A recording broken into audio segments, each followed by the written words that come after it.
الحمد للہ نحمده ونصلی علی رسوله الکریم اما بعد فاعوذ باللہ من الشیطان الرجیم بسم اللہ الرحمن الرحیم۔ تو اس آیت میں اللہ تعالیٰ نے فرمایا ہم نے انسان کو بنایا ہے، ہمیں معلوم ہے جس چیز سے ہم نے انسان کو بنایا ہے۔ کیا مقصد ہے؟ مقصد یہ ہے کہ انسان کو جو فضیلت ملے گی، انسان کی جو ویلیو ہوگی اللہ تبارک و تعالیٰ کی نظر میں، وہ ویلیو عمل کی وجہ سے ہوگی۔ اگر عمل نہیں ہے تو پھر انسان کی حیثیت دو ٹکے کی نہیں ہے، انسان پھر خواہشات کا غلام ہے۔ دیکھو یہ بات تو طے شدہ ہے نا کہ انسان اپنے آپ کو اس مخلوق میں، اس کائنات میں سب سے سپیریئر سمجھتا ہے، یہ تو ہے نا یہ بات۔ انسان کہتا ہے بھائی میں سب سے سپیریئر ہوں، اور عملی زندگی میں اس کا مظاہرہ کیا ہے کہ پوری کائنات مسخر کرنے کے موڈ میں ہے کہ ساری کائنات کس کے کنٹرول میں آ جائے؟ میرے کنٹرول میں۔ سمندروں کی تہ میں یہ گھستا ہے، ہواؤں میں یہ جاتا ہے، چاند پہ پہنچ گیا، آگے بھی جانے کی باتیں ہو رہی ہیں۔ چاند پہ پہنچنے سے متعلق بھی کچھ لوگوں نے کہا کہ نہیں پہنچے ابھی۔ دیکھو جب بھی کوئی بات ہوتی ہے نا تحقیق، تو کچھ لوگوں کو شو مارنے کا شوق ہوتا ہے، وہ کہتے ہیں کہ جو پوری دنیا جو بات کر رہی ہے اس سے ہٹ کے کچھ نیا مارکیٹ میں لے کر آؤ، اور ہم جیسے لوگ بیوقوف بھی بن رہے ہوتے ہیں ان کی تحقیقات دیکھ کے۔ تو چاند پہ انسان گیا، یہ ایک طے شدہ حقیقت ہے، یہ ایسے ہی ہوائی خبر نہیں ہے۔ ایک صاحب مجھے کہنے لگے کہ یہ میں اس لیے بیان سے ہٹ کے یہ بات بیچ میں کر رہا ہوں کہ دیندار لوگ، مذہبی لوگ زیادہ بیوقوف بنتے ہیں یہ نئی تحقیقات سے۔ تو اخباروں میں مضامین آ رہے ہوتے ہیں کہ چاند پہ کوئی نہیں گیا، یہ امریکہ نے جھوٹ بولا تھا، لوگوں کو الو بنایا تھا، ایسے ہوا تھا ویسے ہوا تھا۔ لوگ مجھے رپورٹیں بھیج رہے ہوتے ہیں، یار دیکھو مفتی صاحب یہ پڑھ کے دیکھو۔ میں کہتا ہوں فالتو چیزوں کے پڑھنے کا ہمارے پاس ٹائم نہیں ہے۔ کہہ رہے نہیں ایسی اوتھینٹک خبریں ہیں۔ میں نے کہا بھائی اس کا پتہ کیسے چلے گا اوتھینٹک ہے یا نہیں ہے؟ ہم کیا ناسا میں ہمارے رشتہ دار تھوڑی ہیں جو ہم فون کریں سائنسدان کے ہاں بھائی یہ مستند ہے؟ کوئی ڈاکٹری میڈیکل سائنس سے متعلق کوئی اوتھینٹک خبر ہوتی ہے تو ڈاکٹر سے پوچھ لیتے ہیں ہم، یہاں کس سے پوچھیں ہم کہ مستند ہے بھی یا نہیں ہے؟ تو صحافی لکھ رہے ہوتے ہیں، یوٹیوب پہ ویڈیوز ہیں کہ بیوقوف بنایا گیا ہے، کوئی چاند باند پہ نہیں گیا۔ تو خوب سمجھ لو یہ مضمون بہت اہم ہے، اللہ کرے دماغ میں اتر جائے۔ اس کا ہمارے مذہب سے بڑا گہرا تعلق ہے۔ دیکھو مذہب یہ کہتا ہے کہ متواتر خبر غلط نہیں ہو سکتی۔ اس طرح نا ہر چیز میں شک پیدا ہو جاتا ہے۔ امریکہ نے اگر جھوٹ بولا کہ انسان چاند پہ گیا ہے، جھوٹ بول دیا، تو جاپان بھی وہ جھوٹ مان گیا، روس بھی وہ جھوٹ مان گیا ہے بھائی، چائنا بھی مان گیا کہ ابے وہ سمجھا کہ اس کو بھی ٹوپی کرا دی، چائنا کو، سارے ملکوں کو ٹوپی کرا دی۔ نہیں کرائی تو انڈا موڑ پہ کوئی سائنٹسٹ بیٹھا ہوا ہے سارا دن جلیبیاں تلے گا اور مضمون جا کے لکھ دے گا کہ یہ، یا کوئی یوٹیوبر ہے جو مضمون لکھ رہا ہے۔ لوگ کہتے نہیں وہ خود امریکی نے لکھا ہے، یہ ایک امریکی کی ریسرچ آئی ہے کہ انسان چاند پہ نہیں گیا۔ تو بھائی جیسے یہاں بڑے بڑے پھینکو ہیں، امریکہ میں بھی بڑے بڑے پھینکو پڑے ہوئے ہیں۔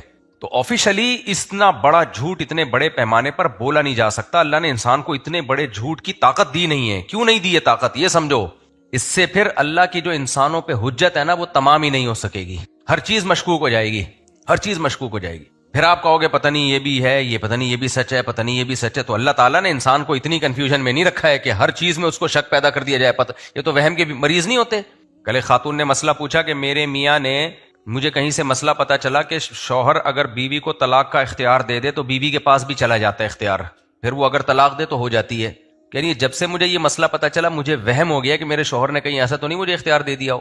دوسرا وہم یہ کہ اختیار دیا ہو اور میں نے طلاق دے دی ہو، تو ڈبل وہم۔ حالانکہ کوئی اختیار دیا نہیں ہے، لیکن ایک وہم یہ کہ کہیں دے تو نہیں دیا، دوسرا وہم یہ کہ دینے کے بعد میں نے کہیں طلاق تو نہیں دے دی ہے۔ میں نے اس بیچاری کو جواب دیا کہ آپ کا علاج میرے پاس نہیں ہے، ڈاکٹر کے پاس ہے، آپ کسی سائیکولوجسٹ کو دکھائیں، وہ وہم کا علاج کرے گا۔ تو ہر چیز میں پتہ ہے شک پڑ جائے گا پھر، ہر چیز میں۔ ایک ملحد نے کہا، ایتھیسٹ، اس نے کہا یہ جو اتنے سارے پیغمبر دنیا میں آئے ہیں، نوح علیہ السلام، عیسیٰ علیہ السلام، موسیٰ علیہ السلام، اس نے کہا یہ ہے ہی نہیں، ان کی یہ کوئی شخصیت تھے ہی نہیں۔ حضرت عیسیٰ ابن مریم کے وجود کا ہی انکار کر دیا اس نے کہا کیا دلیل ہے کہ وہ عیسیٰ بن مریم مسیح، جن کو عیسائی مسیح کہتے ہیں، ہم لوگ عیسیٰ علیہ السلام کہتے ہیں، تو وہ پیغمبر آئے بھی ہیں دنیا میں، دلیل کیا ہے؟ آپ ثابت کر لو گے؟ کیا دلیل ہے آپ کے پاس کہ عیسیٰ ابن مریم دنیا میں آئے تھے؟ بتاؤ نا۔ یہی کہیں گے بھائی یہ دنیا پاگل ہے یار، دنیا میں زیادہ تر آبادی عیسائیوں کی ہے، وہ بھی عیسیٰ ابن مریم کو مانتے ہیں کہ وہ تھے پیغمبر۔ پھر اس کے بعد مسلم ہیں، وہ بھی مانتے ہیں کہ عیسیٰ ابن مریم پیغمبر تھے۔ پھر یہودی ہیں، وہ بھی مانتے ہیں کہ عیسیٰ ابن مریم پیغمبر نہیں مانتے لیکن شخصیت مانتے ہیں کہ کوئی شخص آئے تھے جنہوں نے نبوت کا دعویٰ کیا تھا۔ اتنی بڑی آبادی سینہ بسینہ تواتر سے ایک خبر نقل کرتی چلی آ رہی ہے، اور ایک بندہ اٹھ کے کہتا ہے کہ عیسیٰ ابن مریم نام کا کوئی بندہ گزرا ہی نہیں ہے۔ تو آپ کیا لیب میں ثابت کرو گے، لیبارٹری میں جا کے ثابت کرو گے، یا سائنسدانوں کے حوالے دو گے؟ ممکن نہیں ہے نا۔ آپ حوالے دو گے تاریخ کے، تاریخی کتابوں کے، تو وہ کیا جواب میں کہیں گے؟ یہ کتابوں نے، مصنف نے جھوٹ لکھا ہے۔ تو آپ بولو گے بھائی ایک آدمی جھوٹ لکھ سکتا ہے، دو لکھ سکتے ہیں، جتنے مؤلفین مصنفین سارے عیسیٰ ابن مریم کا، محمد صلی اللہ علیہ وسلم کا، موسیٰ علیہ السلام کا سبھی تذکرہ کر رہے ہوتے ہیں، تو یہ سارے جھوٹ پہ کیسے جمع ہو گئے بھائی؟ تو اس سے پتا چلتا ہے کہ جو متواتر خبر ہے، دیکھو خبروں کی 3 قسمیں ہوتی ہیں، تھوڑا ٹیکنیکل پیچیدہ مضمون شروع کر رہا ہوں لیکن اس سے بہت سارے مسائل آپ کے حل ہو جائیں گے، بہت سارے فروعی مسائل بھی اس سے حل ہوتے ہیں۔ 3 قسمیں ہوتی ہیں جب ہمیں دلیل 2 طرح کی ہوتی ہے۔ دیر آر 2 ٹائپس آف دلیل۔ دلیل کسے کہتے ہیں؟ کسی چیز کا ایسا ہونا کہ اس کے ہونے سے کسی دوسری چیز کا تصور ہمارے دماغ میں لازمی طور پہ آ جائے، تو اس پہلی چیز کو دوسری کے لیے دلیل کہا جاتا ہے۔ پیچیدہ بات کی ہے، تھوڑا سا آسان لفظوں میں سمجھاتا ہوں۔ دیکھو باہر روشنی ہو رہی ہے یا اندھیرا ہو رہا ہے؟ اندھیرا ہو رہا ہے۔ اندھیرا ایک ایسی چیز ہے جس کے لوازمات میں سے یہ بات ہے کہ سورج نہیں ہے۔ سورج ہوتا تو اندھیرا ہوتا، تو یہ اندھیرا دلیل ہے کس کی؟ سورج نہ ہونے کی۔ سورج نہیں ہے بھائی، اگر روشنی ہو رہی ہوتی، تپتی دھوپ ہوتی، تو تب ہم نے سورج تو دیکھا نہیں، لیکن تپتی دھوپ کو ہم دیکھ کے یقین کر لیتے کہ سورج بولو موجود ہے۔ اب کوئی کہے لو سورج کو دیکھتے ہو نہیں اور کہہ رہے ہو کہ سورج نکلا ہوا ہے، بن دیکھے ہم سورج پہ کیسے یقین کر لیں؟ تو یہ احمقانہ قسم کی بات ہوگی کہ نہیں ہوگی؟ ہم کہتے ہیں بن دیکھے ہم یقین کر رہے ہیں اس لیے کہ سورج کی ہونے کی جو دلیل ہے اس کو تو ہم اپنی آنکھوں سے دیکھ رہے ہیں نا۔ سورج کو نہیں دیکھ رہے لیکن وہ چیز جو سورج کے ہونے کی دلیل ہے اس کو ہم اپنی آنکھوں سے دیکھ رہے ہیں، تو یہ بن دیکھے نہیں کہلائے گی، یہ دیکھ کر ہی کہلائے گی۔ بہت ساری اس کی مثالیں ہیں۔ یہ ہے عقلی دلیل۔ عقلی کو پتہ ہے، عقل کہتی ہے کہ سورج کی روشنی ہو اور سورج نہ ہو، اٹ ازنٹ پاسبل، یہ ممکن نہیں ہے۔ سن لائٹ ایک الگ ہی ٹائپ کی لائٹ ہوتی ہے، وہ بلبوں میں وہ لائٹ نہیں ہوتی۔ تو یہ ہے عقلی دلیل۔ ایک ہوتی ہے نقل۔ نقل کا مطلب کسی نے بتایا۔ وہ کیا ہوتا ہے کہ بھائی کسی نے ہمیں یہ بات بتائی ہے، تو آپ کو پتا چلا کہ جی اللہ نہ کرے بولٹن مارکیٹ میں اللہ نہ کرے بم دھماکہ ہوا ہے۔ آپ نے اپنی کانوں سے نہیں سنا، آپ نے اپنی آنکھوں سے نہیں دیکھا، نہ کوئی سائنسدان ہے ناسا کے، نہ کوئی اس کی تصویریں آئی ہیں، لیکن بولٹن مارکیٹ سے آپ کا جاننے والا دوست آیا تھا، اس نے آپ کو بتایا کہ بولٹن مارکیٹ میں دھماکہ ہوا ہے۔ آپ نے کہا یار بندہ ایک آدمی خبر دے رہا ہے تو مان لیتے ہیں ہوا ہوگا، کیوں ہم اس کو جھوٹا قرار دیں؟ کیا خیال ہے بھائی؟ اب اس پہ کوئی کہے کہ نہ تم نے بولٹن مارکیٹ میں دھماکہ اپنی آنکھوں سے دیکھا، نہ تم نے اپنے کانوں سے سنا، اور نہ کوئی کسی نے تمہیں بتایا، یعنی کسی 20 لوگوں نے، ایک بندے نے بتایا تم نے مان لیا، تو آپ کہو گے یار یہ بندہ جھوٹ کیوں بولے گا، اس کا کیا فائدہ ہے اس دھماکے میں؟ اس کا کوئی فائدہ نہیں ہے، تو آپ مان لو گے کہ نہیں مان لو گے؟ یہ بھی دلیل ہے۔ لیکن اس بات کا اس دلیل میں امکان ہے کہ ہو سکتا ہے یہ جھوٹ بول رہا ہو، چاہے کتنا ہی نیک آدمی ہو، امکان یہ ہے کہ یہ جھوٹ بھی بول سکتا ہے۔ تو اگر نیک آدمی ہے تو آپ مان لو گے کہ ہاں بھائی سچ کہہ رہا ہے، اور اس ماننے کی بیس پہ آپ ہو سکتا ہے بولٹن مارکیٹ کا ارادہ ترک کر دو کہ یار وہاں تو یہ سب کچھ ہو رہا ہے تو میں کیوں جاؤں۔ عمل کرو گے آپ اس کی خبر پر، لیکن 100% 100% یقین نہیں کرو گے، 1% امکان رہے گا کہ یار پھینکی نہ ہو۔ بعض دفعہ لوگ لمبی لمبی پھینک بھی دیتے ہیں۔ 2 آدمیوں نے خبر دے دی، 3 آدمیوں نے خبر دے دی، اس میں بھی یہ چانس ہے کہ یار دونوں مل کے چھوڑ رہے ہوں، کمپرومائز کر لیا ہو کہ تو بھی پھینکنا اور میں بھی پھینکوں گا، 2-3 بھی بول سکتے ہیں۔ لیکن مجھے ایک بات بتاؤ، آپ نے ٹیلی ویژن کھولا، اس میں بھی آیا بولٹن مارکیٹ میں دھماکہ ہوا ہے، ریڈیو میں بھی آ رہا ہے، فلاں جگہ بھی آ رہا ہے، آپ کے تایا بھی فون کر رہا ہے بے بڑا خطرناک دھماکہ ہوا، ماموں کا فون بھی آ گیا، چاچو کا فون بھی آ گیا۔ اتنے لوگ آج کل ہوتے نہیں ہیں رشتہ داروں میں، لیکن ایک مثال دے رہا ہوں، دوست کا فون بھی آ گیا۔ آپ نے بولٹن مارکیٹ اپنے ایک دوست کی دکان تھی ادھر فون کیا، اس نے کہا بے یار بڑا خطرناک دھماکہ ہوا، ایمبولینسوں کی آوازیں آ رہی ہیں، ٹینی نانا نینی نانا وہ گھوم رہی ہیں۔ اب اگر کوئی شخص آپ کو آ کے کہتا ہے ابے یہ ہے بھائی کسی نے بنا لیا دھماکہ شماکہ، تو آپ کہو بھائی میرے ماموں کو میں نے فون کیا، وہ بھی کہہ رہے ہیں ابے ماموں، تو ماموں پہ تو نے یقین کر لیا، تیرے ماموں نے کبھی جھوٹ بولا ہی نہیں ہے۔ ابے میرے چاچا نے بھی بولا ہے کہ دھماکہ ہوا ہے، چاچا تیرے کیا سچے ہیں؟ حلف سر پہ ہاتھ رکھ کے قسم اٹھا سکتے ہیں ہمیشہ سچ بولتے ہیں؟ آپ نہیں اٹھاؤ گے بھائی۔ کبھی کبھار چاچا نے جب دوسری شادی کی تھی تو جھوٹ بولا تھا پہلی والی سے۔ ابے بھائی وہ جیو نیوز کی خبر ہے، ابے کیا جیو نیوز کے حوالے دے گا؟ وہ جو خبر جیو نیوز نے پٹی چلائی تھی، پتہ نہیں تھا لمبی پھینکی تھی، اس میں سما ٹی وی کا حوالہ دے گا، فلاں کا حوالہ دے گا، اس طرح کی باتیں چلانا شروع کر دیں۔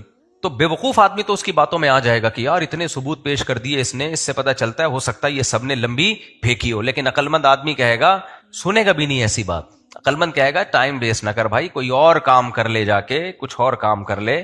ٹھیک ہے ایک آدمی جھوٹا ہو سکتا ہے، ایک چینل جھوٹا ہو سکتا ہے، سارے چینلوں پہ خبریں آ رہی ہیں، سارے رشتہ دار بولٹن مارکیٹ میں دوست احباب، اور ان کا آپس میں کوئی رابطہ بھی نہیں ہے، لنک بھی نہیں ہے۔ اتنے سارے لوگ جھوٹ پہ جمع نہیں ہو سکتے، چاہے وہ نیک ہوں یا برے ہوں۔ سمجھتے ہو کہ نہیں سمجھتے؟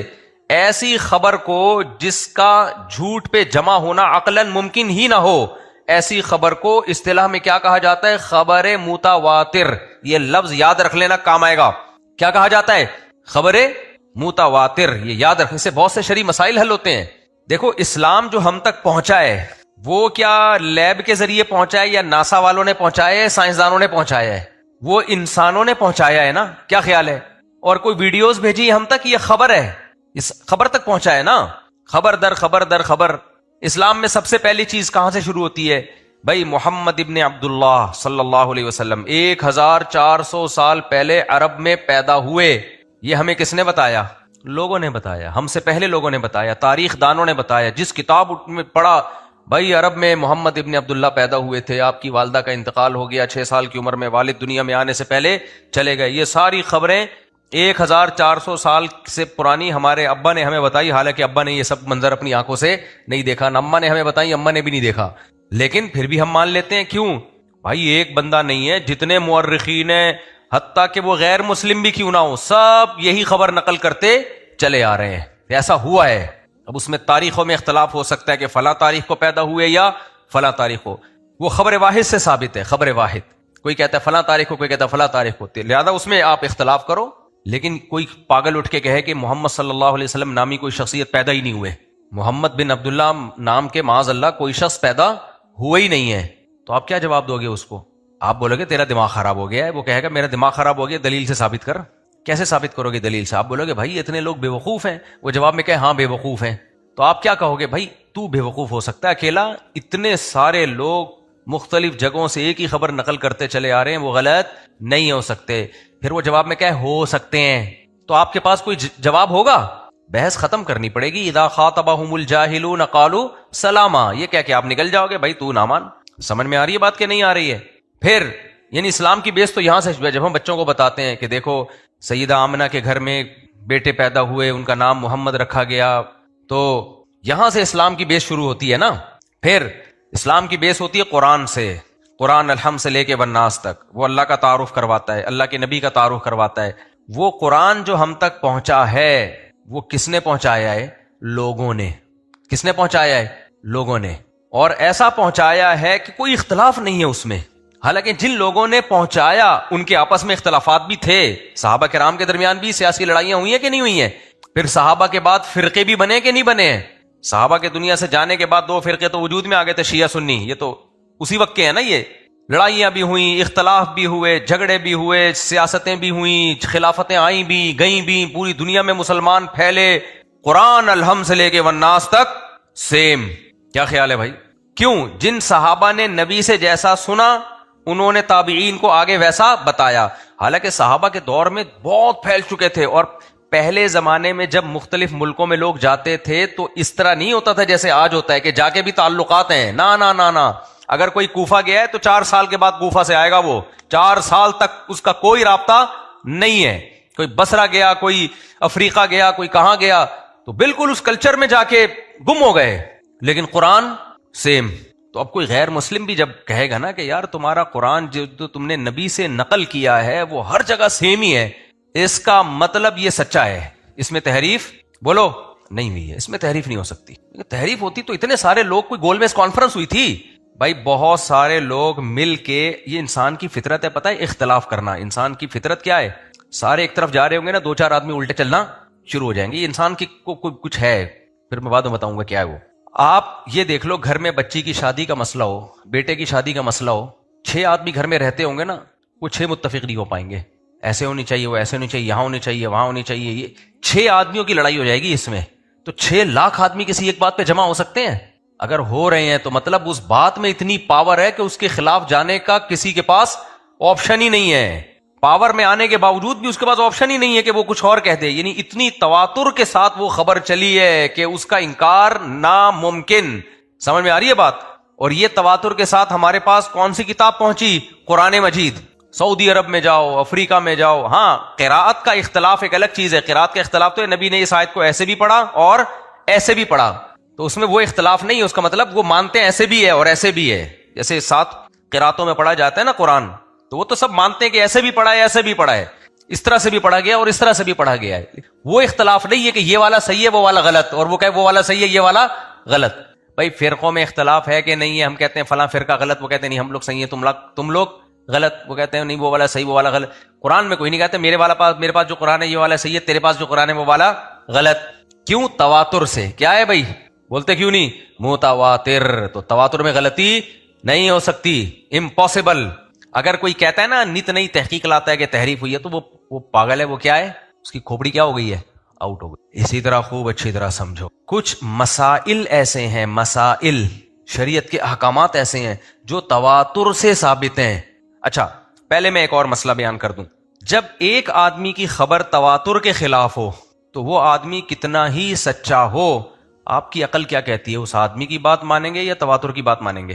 خبر متواتر کو مانیں گے؟ بولو نا.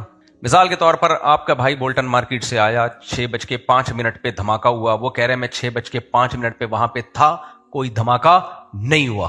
جیو نیوز میں چل رہا ہے دھماکہ ہوا. تایا کو فون کیا، دھماکہ ہوا. چاچا کو اب دھماکہ ہو نہ جائے، اللہ سب کو محفوظ رکھے. چاچا کو فون کیا، دھماکہ ہوا. سما ٹی وی میں چل رہی ہے پٹی، دھماکہ ہوا. ساری دنیا کہہ رہی ہے، امریکہ تک سے مذمتی بیان آ گیا، ہم اس دھماکے کی مذمت کرتے ہیں، اگرچہ ہم نے کروایا لیکن ہم اس دھماکے کی مذمت کرتے ہیں. تو سب جگہ سے بیان آ گیا، لیکن آپ کے چاچو بہت نیک آدمی ہے، وہ کہہ رہے ہیں نہیں ہوا یار، یہ سب جھوٹ بول رہے ہیں. تو آپ کس کی بات کو مانو گے؟ چاچو کی نہیں مانو گے. ہاں یہ ہوگا کہ یا تو اس کے بعد سے چاچو کو جھوٹا کہنا شروع کر دو گے، یا آپ بولو گے بھائی چاچو کو اس وقت کوئی ہو سکتا ہے چاچی کی محبت میں پاگل ہو گئے ہوں اور چاچی کے خیالات میں اتنا گم بیٹھے ہوئے ہوں کہ ان کو دھماکے کا پتہ چلا ہی نہ ہو. ایک انسان کے ساتھ بہت کچھ ہو سکتا ہے یار. تو جب بھی خبر واحد اور متواتر میں ٹکراؤ ہوگا تو پلڑا کس کا بھاری ہوگا؟ متواتر کا. اس کو تو ریجیکٹ کر ہی نہیں سکتے. تو جیسے قرآن ہمارے پاس تواتر سے پہنچا ہے نا، ایسے کچھ شرعی احکام بھی تواتر کے ساتھ پہنچے ہیں. اگر حدیث اس متواتر کے خلاف آ جائے گی تو حدیث کو رد کر دیا جائے گا، متواتر کو رد نہیں کیا جائے گا، کیونکہ وہ حدیث خبر واحد ہے. سمجھتے ہو کہ نہیں سمجھتے؟ وہ حدیث خبر واحد ہے. یہاں لوگ کہتے ہیں لو نبی کی بات کو رد کر رہے ہیں، استغفر اللہ. بھائی نبی کی بات ہم نے خود اپنے کانوں سے تھوڑی سنی ہے. نبی کی بات نقل کرنے والے راوی ہیں اور ایک پوری سند ہے، فلاں نے فلاں سے سنا، فلاں نے فلاں سے سنا، فلاں نے فلاں سے سنا. اب اتنے لوگوں نے ایک ایک کر کے سنا ہے تو بیچ میں کسی سے غلطی ہو سکتی ہے، لیکن متواتر کے بارے میں تو یہ طے شدہ بات ہے کہ وہ غلط نہیں ہو سکتی، امپاسبل، اس میں غلطی کا چانس ہی نہیں ہے. تبھی امام ابو حنیفہ رحمہ اللہ، آپ کو جو بہت ساری فقہ حنفی کی چیزیں حدیث کے خلاف لگتی ہے نا، وہ اس لیے کہ ایک حدیث پیش کی جا رہی ہوتی ہے. امام ابو حنیفہ متواتر کو ہمیشہ سپیریئر رکھتے ہیں. ایک حدیث مخالفت میں آ رہی ہو، کہتے ہیں اس میں تعویل کر لو بھائی، اس کو رد کر دو، جو تواتر سے چلا آ رہا ہے اس کو پہلے لیا جائے گا. سمجھتے ہو گے نہیں سمجھتے؟ تھوڑا سا علمی بیان ہو رہا ہے، تھوڑا سا خشکا، لیکن یہ بہت اہم ٹاپک ہے، اس کو سمجھو اچھی طرح اور آپ کی زندگی میں کام آئے گا. یہ آپ کو یہ جو نئی تحقیقات آتی ہیں نا، وہ الو نہیں بنو گے اس پہ، چاند پہ نہیں پہنچا اور پھر آگے چلا رہا ہے اس کو. کورونا کے دنوں میں تو ایسی تحقیقات مارکیٹ میں پکوڑے والوں نے پیش کی ہیں. پوری دنیا کے ڈاکٹر ایک طرف، سائنٹسٹ ایک طرف، ویکسینے بنانے پہ اربوں خربوں روپے خرچ ہو رہے ہیں. یار یہ وبا آ رہی ہے بھائی، ہمارے یہاں ایک سائنٹسٹ پیدا ہو رہا ہے. ابے کچھ بھی نہیں ہے، بیکار کی باتیں. ایک رپورٹ، ایک ٹیلی ویژن چینل ہے، یوٹیوب کا نام نہیں لوں گا میں، وہ جب بھی لاتا ہے لمبی لاتا ہے.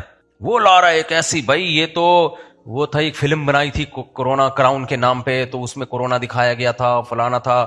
ہمیں لوگ بھیجتے تھے، ہم کہتے تھے بھائی یہ سب چیزیں، روس کے ڈاکٹر بھی پاگل ہو گئے ہیں، امریکہ کے ڈاکٹر بھی پاگل ہو گئے ہیں، چائنا کے ڈاکٹر بھی پاگل ہو گئے ہیں. وہ کہتے تھے یہ پاکستانی ڈاکٹر تو پاگل ہیں. ایک صاحب مجھے کہنے لگے یہ تو انہی کے سامنے دم ہلاتے ہیں، امریکی ڈاکٹروں کے سامنے. تو میں نے کہا رشیا کے ڈاکٹر بھی دم ہلا رہے ہیں، وہ بھی ایس او پیز پر عمل کر رہے ہیں، وہ بھی کہہ رہے ہیں فاصلہ رکھو. جاپان والے کہہ رہے ہیں فاصلہ رکھو، جرمنی والے کہہ رہے ہیں فاصلہ. یہ سب بے وقوف بن گئے. نہیں بنے تو انڈا موڑ پہ اور پٹیل پاڑا پہ اورنگی ٹاؤن پہ، یہاں کوئی بے وقوف نہیں بن رہا. یہاں سب کہہ رہے ہیں سازش ہو یا نہیں ہو یہ ایک الگ بحث ہے، لیکن بیماری تو تھی نا. تو متواتر خبر تھوڑی غلط ہو سکتی ہے بھائی. ساری دنیا کے ڈاکٹر ایک بات کرنے ہیں. اچھا کچھ ڈاکٹر آئے منجن بیچنے کے لیے، ڈاکٹروں میں بھی کچھ ہوتے ہیں جو نئی مارکیٹ میں لاتے ہیں. انہوں نے کہا یہ کچھ بھی نہیں ہے، بیوقوف بنایا جا رہا ہے. تو میں ان سے کہتا تھا بھائی یہ ایک ڈاکٹر، اسی پہ علوم نازل ہوئے ہیں کیا؟ آغا خان کے جتنے بڑے ڈاکٹر ہیں، سول ہاسپٹل کے جتنے بڑے ڈاکٹر ہیں، سب سے پوچھ کے دیکھ لیا، کہہ رہا بھائی بربادی ہو رہی ہے، وبا آ گئی ہے. لیکن ایک ڈاکٹر اٹھے گا، وہ کہے گا عجیب سی رپورٹ لے کر آئے گا. وجہ کیا ہے؟ آپ نے یہ کانسیپٹ کلیئر نہیں ہے کہ خبر متواتر غلط، بولو نہیں ہو سکتی. خبر متواتر کا مطلب مختلف اماکن، مختلف جگہوں کے لوگ جن کے ایک دوسرے سے مفاد بھی وابستہ نہیں ہے، دشمنی بھی ہے، وہ بھی خبریں ایک ہی نقل کر رہے ہیں. یا تو ہوتا نا ایک ہی ملک ہوتا، سارے اسی کے ماہرین نے بیٹھ کے ایک پھینک دی ہوتی لمبی، ساری دنیا کے کہہ رہے ہیں. اتنا لوگوں نے ہمارا دماغ کھایا. سرکاری ہے مفتی طارق مسعود، درباری ہے، جو بات حکومت کرتی ہے وہ یہی کرتا ہے، حکومت کو سپورٹ کر رہا ہے. ہم چیخ چیخ کے تھک گئے. ابے ہمیں حکومت سے کوئی لینا دینا نہیں ہے، ہم تمہیں بیماری سے بچانا چاہتے ہیں. ڈاکٹروں سے ہمارے رابطے ہیں، یہ حکومت کا ٹاپک نہیں ہے، ڈاکٹروں کا ہے. کتنی گالیاں دی تھی نا لوگوں نے، اور کتنے ایسے تھے جو گالیاں دیتے دیتے کورونا میں ہی مر کے چلے گئے دنیا سے. کورونا میں ہی مرے، وہ احتیاط نہیں کی انہوں نے، کورونا سے میں دنیا سے چلے گئے. تو یہ قوم کا، ہمارا جو قوم ہے نا، اس کی کھوپڑی آؤٹ ہے. یہ بالکل اصل میں ایجوکیشن ہے نہیں، تعلیم ہے نہیں، گٹکے پان سارا دن فارغ باتیں. تو یہی ہوتا ہے پھر مارکیٹ میں. میں ایک عرب کنٹری میں تھا، میں نام لے لوں گا تاکہ وہ پھر سمجھ جائیں گے ڈاکٹر صاحب، اور وہاں کے لوگ بھی کہیں گے آپ نے غیبت کر دی، اس لیے میں نام لے لیتا ہوں، بات بھی پرانی ہو گئی. ایک عرب کنٹری میں تھا، آپ لوگ بھی بچ کے رہیں ایسے لوگوں سے. ایک چھوٹا سا سیمینار رکھا گیا کہ ایک عظیم ڈاکٹر ہیں. کیا ہیں؟ بہت عظیم ہے. مجھے اسی وقت اندازہ ہو گیا کہ یہ پھینکو ہوگا کوئی. یہ کیا ہوگا؟ اتنی عظیم چیز یہ کہاں کیوں آ گئی؟ بھائی وہی MBBS ہے، سب ڈاکٹر وہی کر رہے ہوتے ہیں، وہی اسپیشلائزیشن. کچھ تھوڑا سا زیادہ آگے نکل جاتے ہیں، کچھ تھوڑا سا پیچھے. بہت زیادہ آگے کوئی بھی نہیں جاتا. جائے گا تو ریسرچ سینٹر میں بیٹھا ہوگا. وہ کہاں بیٹھا ہوگا؟ اور اس جیسے اور بھی بہت سارے ریسرچر ہوں گے، وہ اکیلا نہیں ہوگا. کسی بھی فیلڈ میں کوئی ایک آدمی نہیں ہوتا میرے بھائی.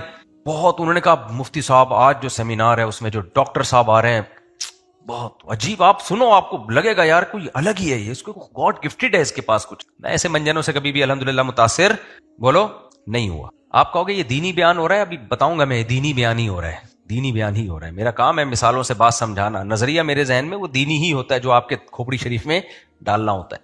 ہم جب وہاں بیٹھے، کرسیاں لگیں، تو وہ آئے ڈاکٹر صاحب. سب سے پہلے تو ڈاکٹر کی اپنی صحت دیکھ کے میں نے کہا کہ یہ بہت کوئی عظیم ہی چیز ہے. یہ اتنے باریک ڈاکٹر تھا وہ. مجھے ہمارے محلے میں ایک حکیم صاحب ہوا کرتے تھے، 100 سال تو جیے ہوں گے. وہی حکیم کمبخت خود کچھ اور کھاتے ہیں، ہمیں کچھ اور کھلاتے ہیں. عوام کو کھلائیں گے وہ سونے اور چاندی کے کشتے وشتے ان کے گردے خراب کرنے کے لیے، خود الگ چیزیں بنا کے کھا رہے ہوتے ہیں. حکیم 100 سال زندہ رہتا ہے، لیکن حکیم سے علاج کرنے والا 50 سال سے زیادہ نہیں چلتا. حکیم میں نے بہت دیکھے 90-99 سال کے. تو وہ جو تھے نا، تو وہ ہمارے محلے میں ایک حکیم تھے، وہ واقعی بڑے اچھے حکیم تھے، دہلی کے، انڈیا کے، اور 100 سال جیے ہیں وہ. بڑے نیک آدمی تھے واقعی. وہ ان لوگوں میں نہیں تھے کہ 2 نمبر. وہ مجھے کہتے تھے بیٹا ایک بات یاد رکھنا، موٹا فقیر اور دبلا حکیم ان پہ کبھی اعتماد مت کرنا. فقیر ہے تو کم بخت اتنا موٹا کیوں ہے تو، اور حکیم ہے تو اتنا باریک کیوں ہے تو. اپنی صحت تو بنا نہیں سکا، دوسروں کو کیا صحت دے گا تو. ابھی جم ٹرینر آ رہے ہوتے ہیں کچھ یوٹیوب پہ، یہ کرو پھر یہ کرو. آدمی ان کی اپنی فزیکل فٹنس دیکھتا ہے، آدمی حیران ہو جاتا ہے بھائی کہ تو اپنے آپ کو تو دیکھ. تو وہ جو تھے نا، وہ جب ڈاکٹر صاحب کو میں نے دیکھا، میں صرف آپ کو لوگوں کی نفسیات بتا رہا ہوں، کتنے ترقی یافتہ ملکوں میں، کتنے پڑھے لکھے علاقوں میں، کتنے مالدار لوگوں میں بھی کیسے کیسے لوگ بیوقوف بنتے ہیں. تو وہ کہنے لگے کہ ایک وہ بہت عظیم ڈاکٹر ہے. ایک مولانا صاحب بیٹھے ہوئے تھے، بڑے اچھے قابل مفتی ہیں. وہ کہنے لگے مفتی صاحب جب آپ ملو گے نا، واقعی مجھے کہنے لگے وہ اتنا زبردست ڈاکٹر ہے کہ اس پہ دبئی پہ بھی پابندی لگی، دبئی میں، کیونکہ اس کی وجہ سے سب ڈاکٹروں کی کلینکیں بند ہو رہی تھیں. اس کو امریکہ سے نکالا گیا، اس کی وجہ سے وہاں سب کا منجن بند ہو رہا تھا. اس کو UK سے نکالا گیا، کیونکہ UK میں لوگوں کو لگا کہ جب UK میں رہا نا تو ہماری میڈیکل سائنس تو بند، ہماری دکانیں تو بند. ایک ہی آدمی بھائی، تو سیاست سمجھ رہے ہیں، یعنی سب کی دکانیں کیا ہو رہی تھی ڈاکٹروں کی، بند. اس لیے اس پہ میں اسی وقت میں نے کہا بھائی اس کو تو UK سے بھی بھگایا ہے. یعنی یار ہماری قوم کی مینٹیلٹی دیکھو آپ، جو چیز نیگیٹو ہے اس کو پازیٹیو لے رہے ہوتے ہیں، جو پازیٹیو ہے اس کو نیگیٹو لے رہے ہوتے ہیں. تجزیہ کرنا بہت مشکل کام ہے بھائی، کھوپڑی چاہیے اس کے لیے. حضرت مولانا اشرف علی تھانوی رحمہ اللہ تعالیٰ کے ایک ملفوظ نظر سے گزرا. میں تو بیانات میں کئی بار یہ بات کہہ چکا تھا، لیکن انہوں نے جس طرح سے ملفوظ میں بتایا نا، وہ مزہ بہت آیا اس میں. میں اکثر بیانات میں کہتا تھا ہمارے پیغمبر صلی اللہ علیہ وسلم کے برحق ہونے کی دلیل، ایک بہت بڑی دلیل یہ کہ آپ کی سیرت میں تکلف نہیں تھا. آپ کی سیرت میں تکلف نہیں، کبھی آپ نے بشریت سے اونچا ہونے کا دعویٰ نہیں کیا. ہمیشہ انما انا بشرم مثلکم، میں تمہاری طرح کا انسان ہوں، یہی کہا نا آپ نے. وہ آتے تھے آپ یہ کر دیں، آپ چشمے جاری کر دیں، آپ ایسے کر دیں، آپ ایسے کر دیں، مردوں کو زندہ کر دیں وغیرہ. آپ نے فرمایا سبحان ربی، بھائی میں نے خدا ہونے کا دعویٰ تھوڑی کیا ہے، میرا خدا یہ سارے کام کر سکتا ہے، میں تو اس کا بھیجا ہوا پیغمبر اور بشر ہوں. وہ پھر کہتے تھے آپ ہمیں بتائیں فلاں کس کا بیٹا ہے، غیب کی خبر بتائیں، کل کیا ہوگا، پرسوں کیا ہوگا. آپ فرماتے تھے لو کنت اعلم الغیب لاستکثرت من الخیر، بھائی میرے پاس غیب کا علم ہوتا تو مجھے کبھی کوئی نقصان ہی نہ ہوتا، مجھے تو خود نقصانات ہو رہے ہیں, جنگوں میں شکست ہو جاتی ہے, بعض دفعہ کوئی کام میں کل کا سوچ کے کرتا ہوں نقصان ہو جاتا ہے. مجھے اگر پہلے سے پتا ہو کہ کل کیا ہونے والا ہے تو مجھے نقصان کیوں ہو؟ کتنے دعوے میں کلیئرٹی ہے کہ نہیں ہے؟ نہیں آئی سمجھ میں میرا خیال ہے بات. کوئی مذہبی آپ نے اسکالر دیکھا جو 2 نمبر ہو اور وہ اپنی ایسی نفی کرتا ہو اپنی ذات کی؟ کوئی دیکھا آپ نے؟ شف سرکار کو دیکھ لو. آپ شف سرکار کے پاس جاؤ کہ میری والدہ کی بینائی چلی گئی ہے, میں چاہتا ہوں واپس آ جائے. وہ کہے گا کہ میں تو تمہاری طرح کا انسان ہوں, اگر میرے ہاتھ میں لوگوں کی بینائی لانا ہوتا تو میں آغا خان میں لوگوں کے آنکھوں کا یہ کسی آئی اسپیشلسٹ کے پاس بیٹھا ہوتا. یہ کہتا نا وہ. آپ شف سرکار کے پاس جاؤ کہ حضرت آپ نے پھونک لگا کے فلاں کا گھٹنا ٹھیک کر دیا, حضرت میرا گھٹنا بھی ٹھیک کر دیں. پھونک سرکار اگر اوریجنل 1 نمبر پیر ہوتا تو وہ کہتا بھائی میری پھونکوں میں اگر اتنی طاقت ہوتی تو میں سلنڈر بھروا کے آغا خان ہاسپٹل میں رکھ لیتا. پھونکوں کے سلنڈر جو بھی آتا آغا خان والے اس پہ اسپرے کرتے اور اس کے گھٹنے ٹھک کر کے ہول سیل کے حساب سے گھٹنے جڑتے لوگوں کے. یہ کہتا نا. مجھے لگ رہا ہے آپ لوگ کے سمجھ میں نہیں آ رہا. جتنے عامل ہیں اوٹ پٹانگ لمبی لمبی پھینکتے ہیں, آپ ان کے یہ پیر و مرشد کے پاس چلے جاؤ, جو جاہل پیر ہیں ان کی بات کر رہا ہوں. آپ جاؤ حضرت میرے سر پہ بال نہیں آ رہے, تو اس کو چاہیے جواب میں کیا میں کیا ہیئر ٹرانسپلانٹیشن کا ڈاکٹر ہوں کیا ہے؟ لوگ مجھ سے آگے پوچھتے ہیں میری 2 شادیاں ہو گئی, کوئی طاقت کی دوا بتا دیں. میں کہتا ہوں میں کوئی حکیم ہوں, میں کوئی ڈاکٹر ہوں بھائی. لوگ مجھ سے آگے پوچھتے ہیں نا کاروبار, میں کوئی کاروباری مشورے دیتا ہوں؟ میرے اپنے کاروبار نہیں کتنے ڈوبو چکا ہوں میں. آپ ان جاہل پیروں کے پاس جائیں, سب کچھ انہی کے پاس ہے, سب کچھ. وہ واقعہ نہ رہ جائے وہ جو میں سنا رہا تھا وہ ڈاکٹر صاحب کا نا, پھر اس سے آگے میں آؤں گا, ایک ٹرن ماروں گا. ایک ٹاپک ہے وہ جو میں نے دماغ میں ابھی میرے نازل ہوا ہے دماغ میں وہ. تو آپ جتنے یہ وہ کیا کس کی بات کر رہا تھا میں, پیروں مرشد سرکار کو دیکھ لو, یہ جتنے بدعتی پیر ہیں ان کو دیکھ لو, بیٹھے ہوں گے پھینکتے جائیں گے. بھائی تمہاری پوزیشن ہے کیا, تم ہو کیا؟ ہمارے نبی سے پوچھتے تھے غیب کے آپ کل کی بات بتائیں پھر ہم آپ کو نبی مانیں گے. فرمایا بھائی کل کی بات تو اللہ جانتا ہے, میں تھوڑی جانتا ہوں. اور اتنی وضاحت کر دی, دیکھو اگر میں کل کی باتیں جانتا ہوتا تو مجھے کبھی نقصان ہوتا ہے؟ کبھی بھی نقصان نہیں ہوتا. مجھے تو پتا چل جاتا یہ کام کرنے سے یہ نقصان کا خطرہ ہے, میں نہیں کرتا. تم دیکھ رہے ہو مجھے بھی نقصان ہوتا ہے. پھر وہ کہتے تھے آپ تو بازاروں میں خریداری کرتے ہیں. بھائی آپ کے پاس تو فرشتے ہونے چاہیے تھے, آپ بازاروں میں جاتے ہیں, شاپنگ بھی کرتے ہیں, خریداری بھی کرتے ہیں. تو نبی نے فرمایا تو کیا ہو گیا, میں تو بشر ہوں, انسان تو خریداری بھی کرے گا. کیا خیال ہے بھائی, اس کی اولاد بھی ہوگی. وہ کہتے تھے کہ آپ جو ہے موت کے بارے میں کہتے تھے, آپ نے فرمایا کہ آپ ان سے کہہ دیے کلو نفس ذائقۃ الموت, ہر نفس نے موت کا ذائقہ چکھنا ہے. افإن مت فهم الخالدون, آپ پر موت ہوگی تو کیا یہ ہمیشہ رہیں گے, یہ بھی تو دنیا سے جائیں گے. اور صرف نبی نے باتیں نہیں کی ہیں, معاذ اللہ, نبی نے ذہن بنایا صحابہ کرام کا. یہ ذہن بنا کے گئے ہیں. خدا کی قسم باتیں کرنا آسان ہوتا ہے, ذہن بنانا مشکل. بعض دفعہ پیر و مرشد باتیں کر رہا ہوتا ہے تواضع کی, میں خاکسار, میں متواضع, میرے پاس تو کچھ بھی نہیں ہے. ذہن وہ یہ بنا رہا ہوتا ہے کہ میں بہت بڑی فلم ہوں, میں بہت مبارک ہستی ہوں, اور میرے پاس اختیارات ہیں, میرے پاس طاقتیں ہیں. لہذا توحید کی دعوت دے رہا ہوگا, مرے گا تو اسی کی قبر پہ سجدے کر رہے ہوتے ہیں لوگ, کیونکہ ذہن ایسا بنا کے گیا ہوتا ہے وہ. بھائی 2 نمبر لوگ یہی کر رہے ہوتے ہیں نا, ذہن تو باتیں کر رہے ہوتے ہیں تواضع والی, لیکن جو مائنڈ سیٹ کر کے جاتے ہیں وہ یہ ہوتا ہے کہ ہم کوئی ہیں بہت پہنچے ہوئے. ہمارے نبی صلی اللہ علیہ وسلم یقیناً پہنچے ہوئے تھے, آپ تو اللہ کے پیغمبر تھے, مگر الوہیت والی کوئی چیز آپ میں نہیں تھی, خدا نہیں تھے. اختیارات کس کے پاس؟ اللہ کے پاس. آپ نے ذہن بنایا میرے مرنے کے بعد میری قبر کو سجدہ گاہ مت بنانا. بعض دفعہ انسان ایسے بھی کہہ دیتا ہے تواضعاً کہہ دیتا ہے نا, پیر و مرشد تو چاہتا ہے میرے مرنے کے بعد میری قبر پہ سجدے ہوں, وہ تواضعاً کہہ دے گا دیکھو سجدہ نہیں کرنا, توحید پرست بنو. اندر سے چاہ رہا ہوگا کیا ہو, سجدے ہوں. لیکن ہمارے نبی نے امکان ہی ختم کر دیا. فرمایا اللہ یہود و نصارہ پر لعنت کرے جنہوں نے اپنے پیغمبروں کی قبروں کو سجدہ گاہ بنایا. اب لعنت کے بعد تو آپشن کیا ہو گیا, کس قدر سخت تنبیہ, ان پر لعنت ہو جو انہوں نے اپنے پیغمبروں کی قبروں کو عیدگاہ بنایا, سجدہ گاہ بنایا. سمجھتے ہو کہ نہیں سمجھتے؟ تو یہ جو دعوے میں کلیئرٹی ہے نا, دعویٰ ایک ہی ہے, میں اللہ کا بھیجا ہوا پیغمبر, میرا کام اللہ کا پیغام تم تک پہنچانا. پھر وہ کہتے تھے بھئی اللہ نے فرشتے کو کیوں نہیں چنا؟ بھئی اللہ سے پوچھو, میں کیوں بتاؤں. تو اللہ نے وحی نازل کی, لو کان فی الارض ملائکۃ یمشون مطمئنین, بھئی زمین میں اگر فرشتے رہتے تو ہم فرشتے کو نبی بنا کے بھیجتے. رہتے انسان ہیں تو ان کا جو مینٹور ہوگا, ان کو جو گائیڈ کرنے والا ہوگا, وہ بھی کون ہوگا؟ انسان ہوگا. جنس سے مائل ہوتی ہے نا. دیکھو یہاں کوئی جن بٹھا دو بیان کرنے کے لیے, بیٹھے گا کوئی فرشتہ آ جائے بیان کرنے کے لیے, تو بیان میں تو بڑی اچھی باتیں کرے گا. ہم کہیں گے تو فرشتہ ہے, نہ تجھے بھوک لگتی ہے, نہ تیری کوئی ملازمت ہے, تو صبح تک بھی بیٹھا رہے گا نا, تیرے پاس بہت ٹائم ہے, تو تکبیر اولا سے نماز ہی پڑھنی ہے. تو نے انسان ہو جس کو پراٹھے بھی کھانے ہیں, نماز بھی پڑھنی ہے, گیس وضو بھی بچانا ہے اس نے پراٹھے کھا کے, گوبھی کے پراٹھے کھا کے وضو بچانا کتنا مشکل کام ہے. میں تبھی جی گوبھی کے پراٹھے کبھی نہیں کھاتا میں. یار خود سوچو, پیاز کی بدبو برداشت نہیں کی گئی ہے, گوبھی کے پراٹھوں کی بدبو کون برداشت کرے گا؟ تو اس لیے یہ چیزیں جب کھایا کرو کسی محفل میں نہیں جایا کرو. خیر, تو فرشتہ بیان کر رہا ہوں, ہم بولیں گے بھائی یہ تو فرشتہ ہے, اس کے تو کوئی مسئلے ہی نہیں ہے, یہ تو اچھی اچھی باتیں ہی کرے گا. جس کے ساتھ سارے مسئلے ہوں. ہمارے نبی کی 9 بیویاں, غربت, بھوک آپ کو بھی لگتی تھی, بیمار آپ بھی ہوتے تھے, آپ بھی زخمی ہوئے میدان جنگ میں, دانت ٹوٹے, آپ کے دانت شہید ہوئے, آپ کی زوجہ کا انتقال ہوا, آپ کو غم ہوا. زید ابن حارثہ آپ کے منہ بولے چہیتے بیٹے, جن کو حب رسول اللہ, جب کسی نے سفارش کرنی ہوتی تھی لوگ کہتے تھے زید ابن حارثہ کے سوا کوئی بھی نہیں ہے جو نبی سے سفارش کرے, جا کے ان کو پکڑو. رشتے کرانے ہوتے تھے نا, لوگوں نے زید ابن حارثہ سے رابطہ کرتے تھے, یار یہ نبی سے جا کے سفارش کریں. اتنے محبوب, وہ جنگ میں شہید ہو گئے. آپ کے چچا زاد بھائی جعفر طیار, جو آپ کو انتہائی محبوب, وہ جنگ میں شہید. آپ کے چچا حضرت حمزہ جنگ میں شہید. اپنے پیاروں کی لاشیں اٹھا رہے ہیں تو لوگوں کو موٹیویشن مل رہی ہے. بھائی جو ویژن یہ لے کر آئے ہیں, سب سے پہلے خون ان کا اپنا بہ رہا ہے, اپنے رشتہ داروں کے. آج ہمارے سیاسی لیڈروں پہ میں تبھی تو کہتا ہوں بس زیادہ فری نہ کرایا کرو ان کو. سیاسی لیڈروں کو ووٹ دا کے دے دیا کرو, تھوڑا سا تعریفی بیان داغ دیا کرو, زیادہ فری نہ کراؤ ان کو, سمجھ رہے ہو؟ آپس میں لڑو مت, کیونکہ یہ جب ان کے مفاد ہوتے ہیں یہ آپس میں ملتے ہیں, اور ہم اور آپ کو خونی لڑائیوں میں ڈلوا چکے ہوتے ہیں. اور جب ان کے اسٹیبلشمنٹ سے مفاد ہوتے ہیں تو اسٹیبلشمنٹ کو بھی اپنا باپ بناتے ہیں یہ لوگ.